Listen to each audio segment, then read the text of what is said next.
Pan சூடானதும் 2 table spoon கடலெண்ணெய், 1 teaspoon கடுகு உளுந்தம்பருப்பு பொரிஞ்சதும் 1 கொத்து கருவேப்பிலை, 1 மீடியம் சைஸ் பொட்டேட்டோ சின்ன சின்ன க்யூபாக கட் பண்ணி வாஷ் பண்ணினது, 1/4 டீஸ்பூன் பெருங்காயத்தூள் சேர்த்து டாஸ் பண்ணணும்.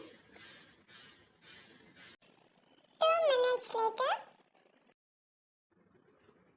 1/4 டீஸ்பூன் மஞ்சத்தூள், 1/2 டீஸ்பூன் மிளகாய்த்தூள், தேவையான அளவு உப்பு சேர்த்து டாஸ் பண்ணணும்.